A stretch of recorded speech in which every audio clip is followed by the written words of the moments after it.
एक समय की बात है। विष्णुपुर नाम का एक सुंदर सा गांव था। गांव में दो भाई रहा करते थे, रमेश और सुरेश। रमेश बहुत ही धनवान व्यक्ति था। उसके पास धन दौलत की कोई कमी नहीं थी। वो और उसकी पत्नी बहुत ही लालची किस्म के इंसान थे। और उधर उसका छोटा भाई सुरेश बहुत ही गरीब व्यक्ति था। माता पहले ही गुजर चुकी थी और पिता के बिस्तर पर पड़ते ही रमेश और उसकी पत्नी शहर में रहने चले गए और बीमार पिता की जिम्मेदारी छोटे भाई पर छोड़ दी। सुरेश बहुत ही मेहनती और संतोषी व्यक्ति था। वह अपने गांव की जमीन पर ही सारा दिन मजदूरी करता ताकि वह अपना गुजर बसर कर सके। सुनो, पिताजी की दवाइयाँ खत्म हो गई हैं। हाँ सुनीता, मुझे याद है, पर मेरे पास इतने पैसे नहीं कि मैं दवा खरीदूं। तो अब हम क्या करेंगे? आप एक काम करो, भैया के पास खबर भेजवा दो कि वो पिताजी की दवाइयाँ भिजवा दे। आखिर पिताजी उनकी भी जिम्मेवारी है। बड़े भाई रमेश ने शहर में बसने के लिए पिता का आधा से अधिक धन ले लिया था और कभी-कभी गांव अपने पिता से मिलने आया करता था। सुनो, मैं सोच रहा हूँ कि कल हम गांव पिताजी से मिलने चले जाए। क्यों? अभी पिछले महीने ही तो हम उनसे मिलने गए थे।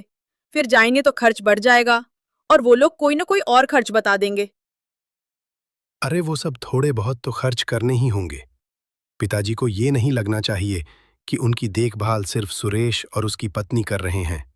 इसलिए हमें भी समय समय पर मिलने जाना चाहिए। अभी पूरा बंटवारा भी नहीं हुआ है और कहीं पिताजी सारी जमीन सुरेश के नाम न कर दे। और मैंने सुना है कि सुरेश की गेहूं की फसल बहुत अच्छी आई है।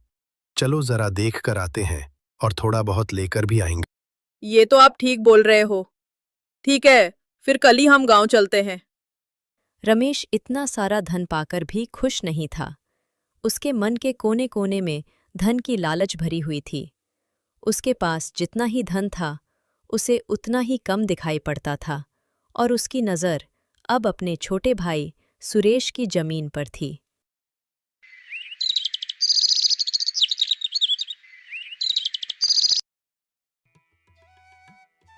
दूसरे दिन रमेश और उसकी पत्नी गांव के लिए निकल जाते हैं।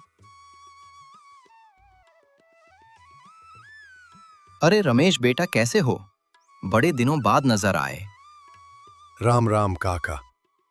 मैं अच्छा हूँ, आप लोग बताइए, क्या हालचाल है गांव की? सब कुछ बहुत अच्छा है बेटा, और इस बार तो हम सबकी फसल भी बहुत अच्छी हुई है। सुरेश की फसल भी बहुत अच्छी हुई है। इस बार तो अच्छा मुनाफा मिलेगा। ठीक है काका, मैं चलता हूँ।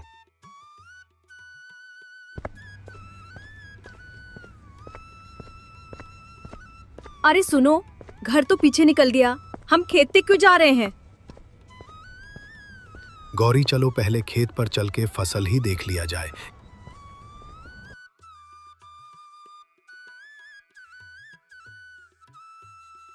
कैसे हो सुरेश? अरे भैया, अचानक आ गए। हाँ भाई, मैंने सोचा पिताजी की दवाइयाँ खत्म हो गई होगी, तो बस वही लेकर आ गया। पिताजी कैसे हैं? क्यों देवर जी, हमें अचानक यहाँ देखकर आपको अच्छा नहीं लगा क्या? अरे नहीं भाभी, ऐसी कोई बात नहीं। मैं तो बहुत खुश हूँ। देवर जी, गेहूं की फसल तो बहुत अच्छी हुई है। इस बार तो बहुत मुनाफा होगा। अरे भाभी, ये सब बातें तो होती रहेगी। आप लोग पहले घर चलो।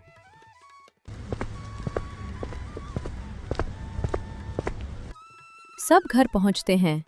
सुनीता उनकी खातिरदारी करती है। पिताजी कैसे हैं? देखिए, मैं आपकी दवाइयाँ ले आया हूँ।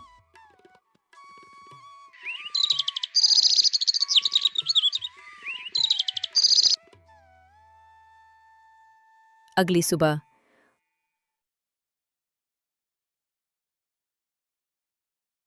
क्या हुआ सुनीता? तुम इतनी परेशान क्यों हो? और वो आदमी कौन था? सुनो, मेरी माँ की तबीयत बहुत ज्यादा खराब है। अभी सोहन काका ये खबर लेकर आए हैं। आप मेरे साथ जल्दी मेरे घर चलो। लेकिन सुनीता, यहाँ पिताजी को कौन संभालेगा?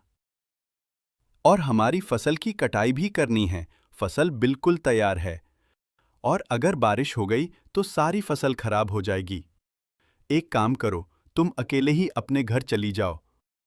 दूर खड़े सुरेश के भाई भाभी ये सब सुन रहे थे और रमेश तुरंत बोलता है। अरे सुरेश, तुम भी ना, कैसी बात कर रहे हो? हम दोनों हैं ना ये पिताजी के पास। कुछ दिन हम दोनों को भी पिताजी की सेवा का मौका दो। और रही फसल की बात तो तुम चिंता मत करो, मैं फसल की कटाई करवा दूंगा। तुम बेफिक्र होकर सुनीता को लेकर उसके घर ले जाओ।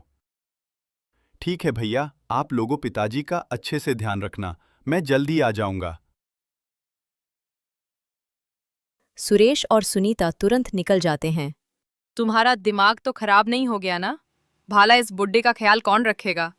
मुझसे तो उम्मीद भी मत रखना। अरे गौरी, तुम भी ना कुछ नहीं समझती हो। मैं तो इस समय का इंतजार कर रहा था। मैं कुछ समझी नहीं। सुनो, सुरेश की फसल कटाई के लिए बिल्कुल तैयार है। मैं आज ही सारी फसल कटवा कर बेच दूंगा। और फसल बेचकर जितने भी पैसे मिलेंगे उसमें से कुछ सुरेश को दे दूंगा। आपने तो बहुत दूर की सोच ली। ठीक है, अब जल्दी खेत पर जाओ और फसल की कटाई करवाओ।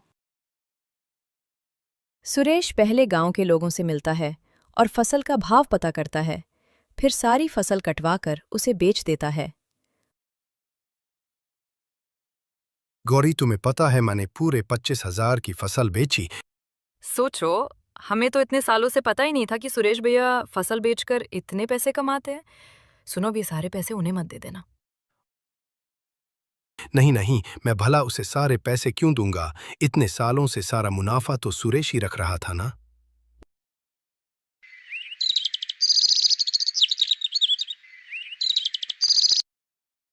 दो दिनों बाद जब सुरेश घर आता है तो रमेश उससे सिर्फ 5,000 रुपए देता है। ये लो भाई, तुम्हारे फसल की कीमत। पर भैया, ये तो बहुत कम है। मेरी फसल की कीमत तो कम से कम 25-30 हजार की थी। लगता है भैया आपको किसी ने बेवकूफ बना दिया। आप मुझे बताओ, आपने किसे फसल बेची? मैं अभी उससे जाकर बात करता हूं। सुरेश, मैंने फसल 25,000 में ही बेची है। फिर भैया आप मुझे इतने कम रुपए क्यों दे रहे हो? भाई, हर बार तो तू ही फसल के सारे पैसा रखता। मैंने कभी तुझसे अपना हिस्सा नहीं मांगा। भैया सेठ, लेकिन आप तो जानते हैं ना कि इस फसल की कमाई से ही मैं साल भर का खर्च चलाता हूं और पिताजी की दवाइयां भी लेनी होती हैं। भैया आप ऐसा मत कीजिए। सुरेश, जितना मैं तुम्हें दे रहा हूं वो बहुत है। और हां, मैंने पिताजी से बात करके बंटवारा करवा लिया है। भैया, आप ये क्या बोल रहे हो? आपने बंटवारा करवा लिया, लेकिन क्यों? और वो भी तब जब मैं यहां मौजूद भी नहीं था। हाँ भाई, मेरे पास इतना समय नहीं कि मैं यहां बार बार आऊं। और हाँ, मैंने ये बंटवारा सरपंच काका के सामने ही करवाया है। तो आज से पूरब दिशा की खेत तुम्हारी है। पर भैया, वो जमीन तो उतनी उपजाऊ नहीं है। भला मैं वो खेत लेकर क्या करूंगा? सुरेश, मैं इस घर में कोई हिस्सा भी तो नहीं ले रहा हूं। तो अच्छी जमीन तो मैं लूंगा ना। तुम इस घर में आराम से रहो और पिताजी से मिलने हम लोग आते रहेंगे। और तुम उनकी दवाइयों की भी चिंता मत करना। मैं समय पर दवाइयां भिजवा दूंगा या फिर खुद लेकर आ जाऊंगा। और हाँ, मैंने पश्चिम वाली जमीन भोला को दी है खेती करने के लिए। हाँ, ठीक है भाई, अब हम चलते हैं। पिताजी का ख्याल रखना। इतना बोलकर रमेश और उसकी पत्नी घर से निकल जाते हैं। अब मुझे सारा खेल समझ आया। वही तो मैं बोलूं कि तुम्हारे भैया ने इतने प्यार से हमें मेरे घर जाने को क्यों कहा। वैसे तुमने उन लोगों को ऐसे कैसे जाने दिया? क्या तुम्हें उनकी सारी बातें मंजूर है? और वो क्या बोल रहे हैं कि उन्होंने पिताजी से बात कर ली? क्या उन्हें पता नहीं कि पिताजी तो पिछले 1 महीने से कुछ बोलते ही नहीं? सुनीता, मैं भी वही सोच रहा हूं कि क्या सच में पिताजी ने बात की? तो अब पिताजी मुझसे क्यों नहीं बोल रहे? तुम ना बुद्धू के बुद्धू ही रहोगे। तुम्हें अब भी ये समझ में नहीं आ रहा कि तुम्हारे भैया ने तुम्हारे भोले और सीधे होने का फायदा उठाया है। सुनीता, मुझे तो बस इस बात से संतोष है कि भैया पिताजी को अपने साथ नहीं ले गए। पिताजी मेरे पास हैं, तो मैं उस बंजर जमीन को भी उपजाऊ बना दूंगा। यानी कि तुम्हें उनके इस बेईमानी से कोई फर्क नहीं पड़ रहा। हे भगवान, किस बुद्धू राम को मेरे गले बांध दिया।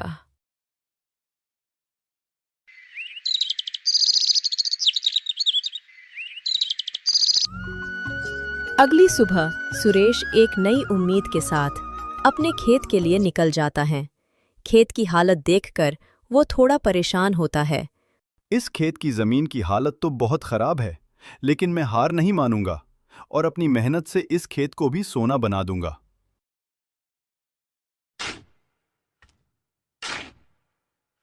सुरेश जोर शोर से खेत में लग जाता है। तभी गांव के सरपंच उधर से निकल रहे थे। अरे सुरेश, तुम इस बंजर जमीन पर क्या कर रहे हो? सरपंच की बात सुनकर सुरेश को कुछ समझ नहीं आता और वो बोलता है। सरपंच जी, आप ऐसा क्यों बोल रहे, जैसे आपको कुछ पता ही नहीं। आपके सामने ही ना रमेश भैया ने हमारा बंटवारा करवाया और मेरे हिस्से में ये खेत दे दी। ये तुम क्या बोल रहे हो सुरेश? मैं तो रमेश से मिला भी नहीं। लगता है उसने तुम्हारे भोलेपन का फायदा उठा लिया और तुम्हें ये बंजर जमीन दे दी। अगर तुम चाहो तो पंचायत में शिकायत कर सकते हो। नहीं सरपंच जी, मुझे कोई शिकायत नहीं करनी। जैसी तुम्हारी मर्जी। तुम्हारे साथ रमेश ने बहुत गलत किया, लेकिन मुझे पता है कि तुम अपनी लगन और मेहनत से इस बंजर जमीन को भी उपजाऊ बना दोगे। ठीक है, मैं चलता हूं। और हाँ, अगर कोई मदद चाहिए तो मेरे पास जरूर आना। यानी कि सुनीता बिल्कुल ठीक बोल रही थी कि भैया ने मुझे धोखा दिया, लेकिन मैं ये बात सुनीता को नहीं बताऊंगा।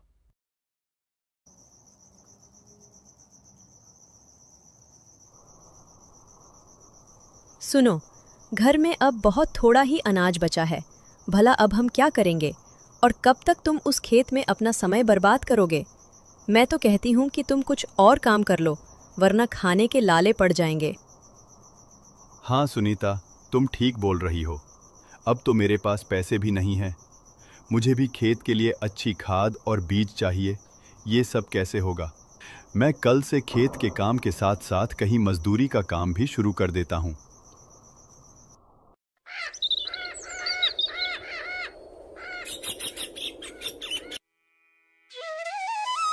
अगली सुबह सुरेश दोपहर तक खेत पर काम करता है और फिर बाजार पर सेठों की दुकान पर मजदूरी करके रोज कुछ पैसा कमाता है, जिससे रोज की दाल रोटी का सामान आ सके।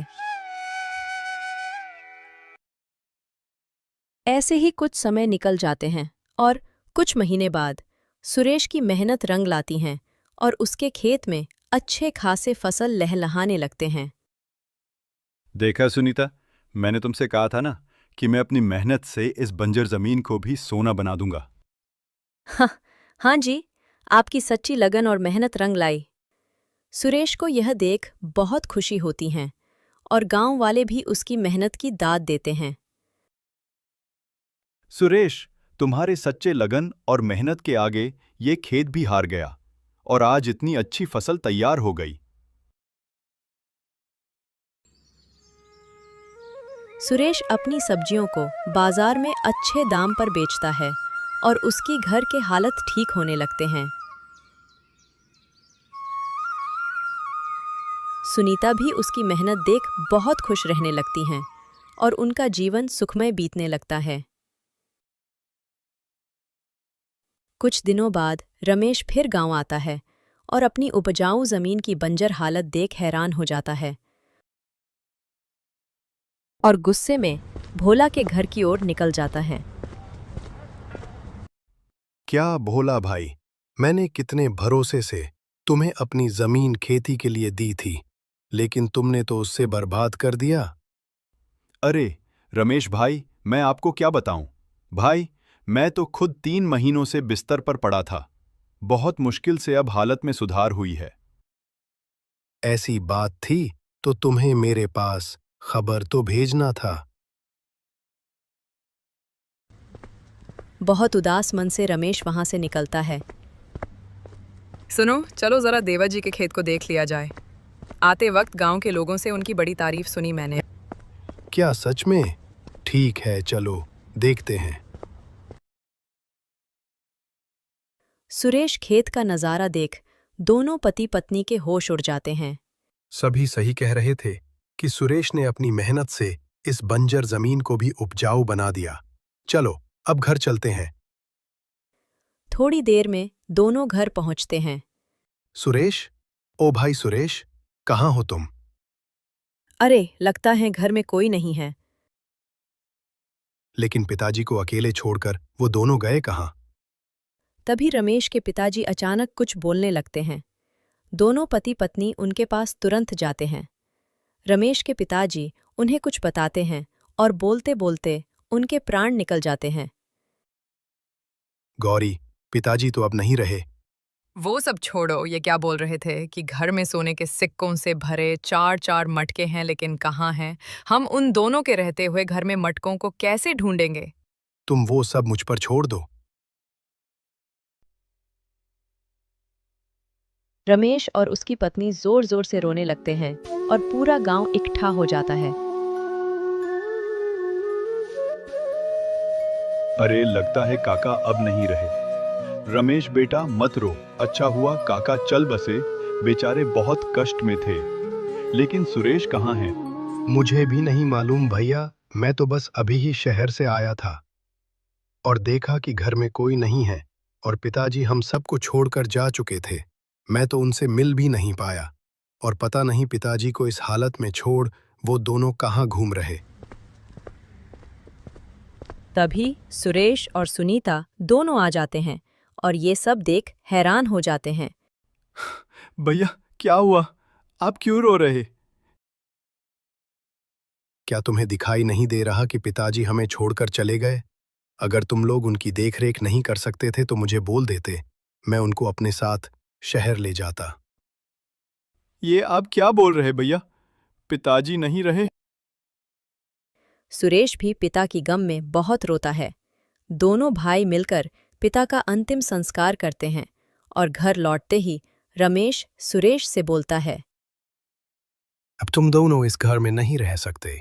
तुम्हारी वजह से हमारे पिताजी इस दुनिया से चले गए। तुम लोग उन्हें ऐसी हालत में अकेला छोड़कर कहाँ घूम रहे थे? भैया हम घूमने नहीं गए थे, वो तो अचानक सुनीता की तबीयत खराब हो गई थी तो हम डॉक्टर के पास गए थे और हम मुकेश काका को पिताजी के पास छोड़कर गए थे। सुनो, अब तुम दोनों बातें मत बनाओ और यहाँ से निकल जाओ। लेकिन भैया हम कहाँ जाएंगे? तुम दोनों गांव के बाहर जो हमारी झोपड़ी है वहां रह सकते हो, जहाँ अक्सर पिताजी जाया करते थे। लेकिन भैया वहां तो कोई नहीं आता जाता, भला हम वहां कैसे रहेंगे? अब मैं कुछ नहीं सुनना चाहता, निकल जाओ यहाँ से। ये सब सुन सुनीता को बहुत गुस्सा आता है, लेकिन इससे पहले वो कुछ बोले, सुरेश सुनीता को लेकर वहां से निकल जाता है। अरे, दोनों तो बड़ी आसानी से घर छोड़कर चले गए। चलो अब हम सोने के सिक्के ढूंढते हैं। दोनों लालची पति पत्नी पूरे घर में सिक्के ढूंढते हैं। इधर सुरेश और सुनीता बड़े उदास मन से गांव छोड़कर जा रहे थे और तभी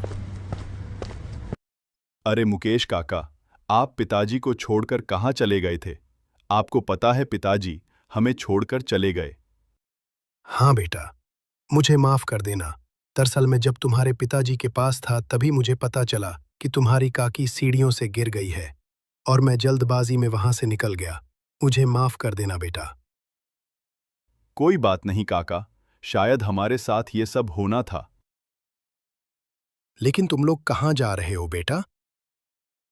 काका, रमेश भैया ने हमें घर से निकाल दिया, इसलिए हम गांव से बाहर वाली झोपड़ी में जा रहे। भला उसने तुम्हें घर से क्यों निकाला? और उस सुनसान झोपड़ी में तुम लोग कैसे रहोगे? वहां तो कोई आता जाता भी नहीं है। पता नहीं काका, अच्छा हम चलते हैं।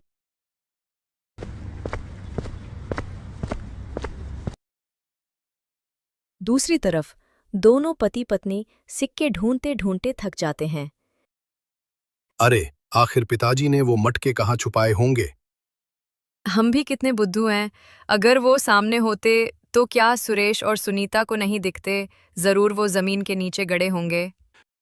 हाँ हाँ, शायद तुम ठीक बोल रही हो। रुको, मैं कुदाल लेकर आता हूँ। दोनों मिलकर पूरा घर कोड़ डालते हैं, लेकिन सिक्के कहीं नहीं मिलते। इधर सुरेश और सुनीता झोपड़ी में पहुंचते हैं। सुनीता, क्या तुम मुझ पर गुस्सा नहीं हो? आप ऐसा क्यों बोल रहे? तुमने एक बार भी मेरे फैसले का विरोध नहीं किया। मेरे एक बार बोलने पर ही तुम मेरे साथ इस झोपड़ी में रहने चली आईं। मैंने एक बार तुम्हारे फैसले पर सवाल उठाकर गलती कर चुकी है। अब फिर से वो गलती नहीं कर सकती। मुझे तुम पर और तुम्हारी मेहनत पर पूरा भरोसा है। लेकिन सुनीता, मैं अब अंदर से टूट चुका हूं। मुझे एक ही बात बार बार सता रही है कि कहीं सच में हमारी लापरवाही के वजह से तो पिताजी की जान नहीं चली गई। तुम ना कुछ ज्यादा सोच रहे हो। इतना मत सोचो और अंदर चलो। तभी वहां गांव के सरपंच आ जाते हैं। सुरेश बेटा, माफ करना, मैं तुम्हारे पिताजी के अंतिम संस्कार में शामिल नहीं हो पाया। बेटा, दरअसल मैं गांव से बाहर गया हुआ था और गांव जैसे ही आया, मुकेश ने मुझे सब कुछ बताया। काका, अब होनी को कौन टाल सकता है? जो होना था वो हो गया। सब बात ही कर रहे थे कि सुनीता की आवाज आती है। सुनो, जल्दी अंदर आओ, जल्दी अंदर आओ। सब जल्दी से झोपड़ी के अंदर जाते हैं और सबकी आंखें फटी की फटी रह जाती हैं। ये इतने सारे सोने के सिक्के देखो, 4-4 मटके सोने के सिक्कों से भरा है।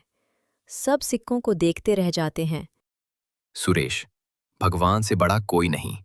देख, उन्हें भी तेरे साथ हुए अन्याय देखे नहीं गए और तुम दोनों ने अपने पिता की भी कितनी सेवा की थी। उन्हीं सबका ये फल है।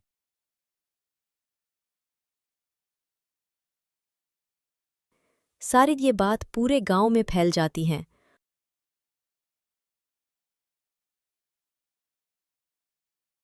और रमेश को भी ये बात पता चलती है। मैंने सिर्फ सुना था कि लालच का फल बुरा होता है, लेकिन आज देख भी लिया मेरे लालच ने मुझे कितना गिरा दिया।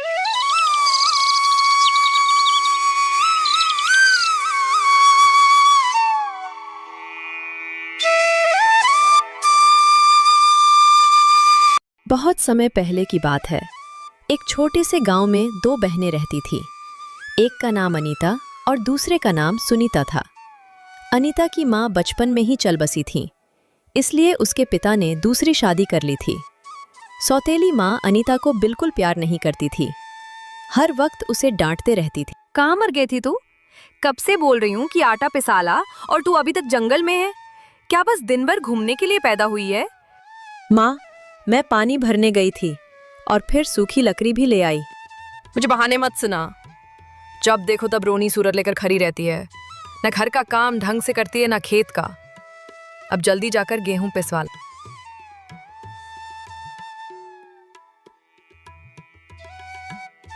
ममता, सच बोलूं तो तुम्हारा सिर्फ नाम ही ममता है, लेकिन तुम्हारे अंदर ममता नाम की कोई चीज नहीं है। अब तुम्हें क्या हो गया है? क्या बोल रहे हो? और सच बोल रहा हूँ। क्या तुम्हें अनिता पर बिल्कुल दया नहीं आती? बेचारी बच्ची सारा दिन घर का और बाहर का काम करती रहती हैं और फिर भी तुम उसे 4 बातें और सुनाते रहती हो। तुम कभी सुनीता को कोई काम क्यों नहीं करने बोलती? वो तो सारा दिन गांव में घूमती रहती है। कभी उससे भी घर का कुछ काम करवा लिया करो। सुनो, तुम अपना काम करो, मुझे ज्यादा भाषण मत दो। अनीता, तुम क्या कर रही हो? पिताजी, माँ ने ये गेहूं पिसवाने को बोला है, बस वही ले जा रही हूँ। बेटा, मुझे कभी कभी बहुत पछतावा होता है कि मैंने तो ये दूसरी शादी तेरे लिए की थी कि तुझे एक माँ मिल जाएगी, लेकिन मुझे नहीं पता था कि मैं ये शादी करके तेरी जिंदगी और बर्बाद कर रहा हूँ। मुझे माफ कर दें बेटा। पिताजी, आप ये क्या बोल रहे हैं? मुझे माँ से कोई शिकायत नहीं है, बल्कि मैं तो माँ से बहुत प्यार करती हूँ। बेटा, तू इतनी अच्छी है कि तुझे दूसरों में कभी कोई बुराई नहीं दिखती। अच्छा, अब तू जा, मैं ये गेहूं लेकर जाता हूँ।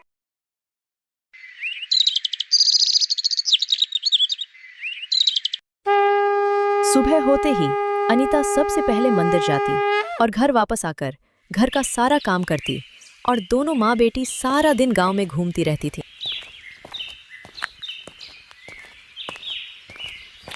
ममता अपनी बेटी सुनीता को बहुत प्यार करती थी और अनीता ममता के प्यार के लिए तरसते रहती थी।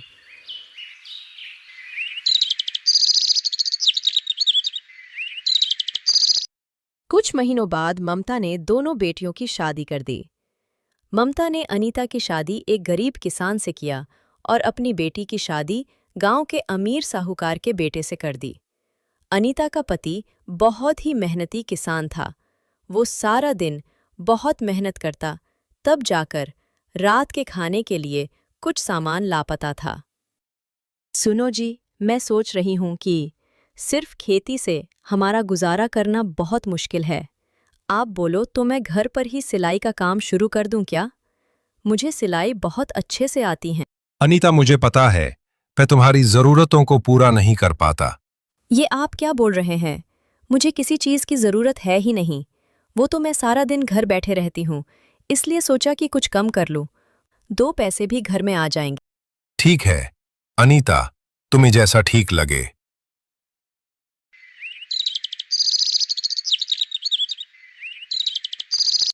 अगले दिन अनीता गांव की औरतों को अपने सिलाई के बारे में बताती हैं। तभी उसकी बहन सुनीता वहां आ जाती हैं और उसका मजाक बनाते हुए बोलती हैं, मैंने सुना है कि तुमने नया काम शुरू किया है। अब तुम लोगों के घर जाकर उनके कपड़े मांगोगी और सिलाई करोगी। चलो अच्छा है, खाने के लिए तुम लोगों के पास कुछ पैसे तो आ जाएंगे।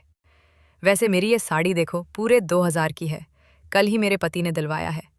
वैसे तुम लोगों ने कभी 2000 रुपये देखे हैं?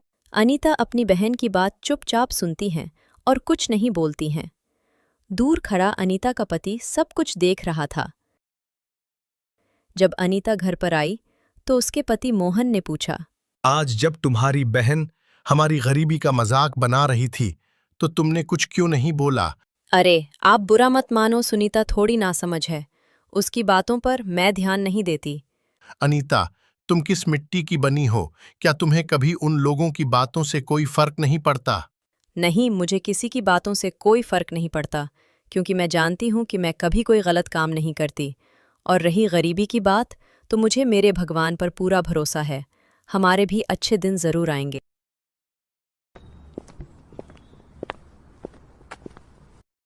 अनीता बहुत लगन और मेहनत से अपना काम करने लगी। धीरे धीरे उसका काम बहुत बढ़ने लगा और लोगों को भी उसका काम बहुत पसंद आने लगा। अनीता सिलाई का काम अपने हाथों से ही करती थी, लेकिन अब काम ज्यादा होने के कारण उसे एक सिलाई मशीन की जरूरत होने लगी। एक दिन उसने अपने पति से बोला, सुनिए, मुझे अब एक सिलाई मशीन लेनी होगी। आपको तो पता ही है कि मेरे पास अब बहुत ज़्यादा सिलाई के कपड़े आने लगे हैं और हाथों से सिलाई करने में ज़्यादा समय लगता है। मैंने कुछ पैसे तो जोड़ लिए हैं, मशीन के लिए थोड़े बहुत आपके पास हैं, तो लगाकर एक मशीन ले आइए। अनीता, तुम्हें तो पता है कि खेती से मैं कितने पैसे जोड़ पाता हूँ। जो थोड़े बहुत पैसे मेरे पास है भी तो हमारे घर खर्च के लिए है। तुम्हें तो पता है कि खेती में रोज तो आमदनी होती नहीं। आपकी बात सही है, हम सारे पैसे मशीन पर खर्च नहीं कर सकते। मैं एक काम करती हूँ, अपने पिताजी से कुछ पैसे मांग लेती हूँ और उन्हें हम धीरे धीरे चुका देंगे। पिताजी मुझे पैसे ज़रूर देंगे। दूसरे दिन अनीता बहुत उम्मीद के साथ अपने पिता के घर जाती और पिता को अपने काम के बारे में बताती हैं और बोलती है, पिताजी, मेरा काम बहुत अच्छा चल रहा, इसलिए मुझे एक सिलाई मशीन की आवश्यकता है, जिसके आ जाने से मेरा काम और बेहतर हो जाएगा। मैंने मशीन के लिए कुछ पैसे तो जोड़ लिए हैं, लेकिन कुछ पैसे कम पड़ रहे। पिताजी मुझे बोलते हुए बहुत झिझक हो रही है। क्या बेटा, बोलना। क्या तुझे पैसे चाहिए? हाँ पिताजी, अगर आप थोड़े पैसे दे दें तो बहुत मदद हो जाएगी। मैं आपके पैसे धीरे धीरे चुका दूंगी। ये तू क्या बोल रही है? भला पिता के पैसे भी चुकाने पड़ते हैं? तो रुक, मैं अभी पैसे लेकर आता हूं। अनीता के पिता पैसे लेने के लिए अंदर जाते हैं। तभी ममता, जो बाप बेटी की सारी बात सुन चुकी थी, वो आ जाती है और अनीता को भला बुरा सुनाने लगती हैं। क्या तुझे थोड़ी भी शर्म नहीं आती? क्या तेरा पति तुझे एक मशीन भी नहीं दिल सकता? इतना निकम्मा है तेरा पति। अनीता चुपचाप सब सुन रही थी, तभी उसके पिता वहां आ जाते हैं। ममता, तुम ये क्या बोल रही हो? चुप हो जाओ। हाँ हाँ, तुम तो मुझे ही चुप कराओगे। हमारे पीठ पीछे ये सब कुछ अपनी बेटी को ही दे देना। मैं और मेरी बेटी तो सौतेले हैं ना। नहीं माँ, मुझे कुछ नहीं चाहिए। मुझे माफ़ कर दीजिए। मुझसे गलती हो गई जो मैं पैसे मांगने आ गई। माँ, सिर्फ एक बात बोलना चाहूँगी। मेरे पति बहुत अच्छे और मेहनती इंसान हैं। मेरे पति के लिए कुछ बुरा मत बोलिए, क्योंकि आपने ही मुझे इतना अच्छा पति चुनकर दिया है। अनीता इतना बोलकर वहां से घर चली जाती है। अनीता घर आकर अपने कामों में लग जाती हैं। शाम को जब उसका पति खेत से लौटकर आता है तो अनीता से पूछता है, अनीता, क्या तुम पिताजी के घर पैसे मांगने गई थी? अनीता बहुत हिचकते हुए झूठ बोल देती है, नहीं, मैं नहीं गई थी। दरअसल मैंने सोचा कि मैं कुछ दिन और हाथों से ही सिलाई करके बचे हुए पैसे भी जोड़ लूंगी। अनीता, तुमने बहुत अच्छा किया। दरअसल मैं भी तुम्हें मना ही करने वाला था। कुछ दिनों के बाद मेरे भी फसल तैयार हो जाएंगे तो उन्हें बेचकर भी कुछ पैसे मिल जाएंगे, तब हम तुम्हारी सिलाई मशीन ले लेंगे। अब दोनों पति पत्नी अपने अपने कामों में जी जान से मेहनत करने लग जाते हैं।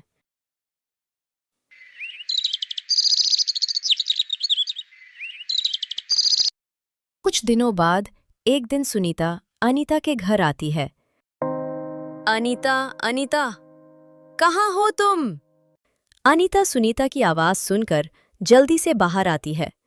अरे सुनीता, तुम यहाँ? तुम्हें यहाँ देखकर बहुत खुशी हुई। आओ बहन, अंदर आओ। मैं कोई तुम्हारे घर बैठने नहीं आई हूँ। दरअसल पिताजी ने मेरे नौकर से खबर भिजवाया है, माँ की तबीयत बहुत खराब है, इसलिए हम दोनों को घर बुलाया है। क्या माँ की तबीयत खराब है? हाँ, और मैं घर ही जा रही हूँ। तुम्हें भी चलना है तो साथ चल। हाँ हाँ सुनीता, मैं भी तुम्हारे साथ चलती हूँ।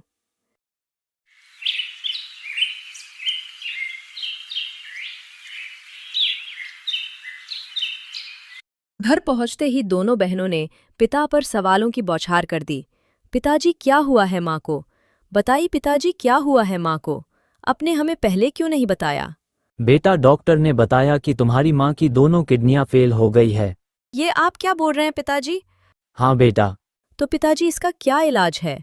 डॉक्टर ने कुछ तो बताया होगा ना? बेटा, उन्होंने बोला है कि हमें जल्द से जल्द उसकी किडनी बदलवानी होगी। मैंने डॉक्टर से बोला कि आप मेरी एक किडनी ले लो, लेकिन उन्होंने मना कर दिया कि मेरी इस उम्र में ऑपरेशन सही नहीं। तो फिर पिताजी अब क्या करेंगे? सुनीता, डॉक्टर ने बोला है कि तुम ममता की अपनी बेटी हो, तो तुम्हारी किडनी उससे मैच करेगी। बेटा, क्या तुम दोगी अपनी माँ को किडनी? पिता की ये बात सुनकर सुनीता गुस्सा हो जाती है। पिताजी, ये आप क्या बोल रहे हैं? भला मैं इसी उम्र में एक किडनी दे दूं? अभी तो मेरी सारी जिंदगी बाकी है। अगर मुझे कुछ हो गया तो... नहीं पिताजी, आप कहीं और पता कीजिए। इतना बोलकर सुनीता घर से चली जाती हैं। अनीता चुपचाप बेबस पिता को देखती है और बोलती हैं, पिताजी, आप बिल्कुल परेशान मत हो, मैं अपनी एक किडनी माँ को दूंगी। अनीता की ये बात सुनकर उसके पिता उसे सिर्फ देखते रह जाते हैं। पिताजी, आप डॉक्टर से बात करके ऑपरेशन की तैयारी कीजिए। कुछ दिनों के बाद ऑपरेशन हो जाता है।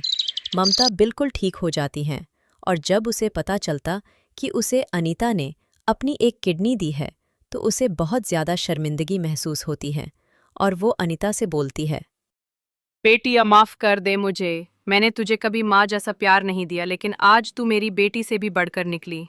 जब मुझे मेरी खुद की बेटी ने मारता हुआ छोड़ दिया, तब तुमने बिना कुछ सोचे मेरी जान बचा ली। आप तो मेरी माँ ही थी, बस आपने थोड़ा देर से महसूस किया।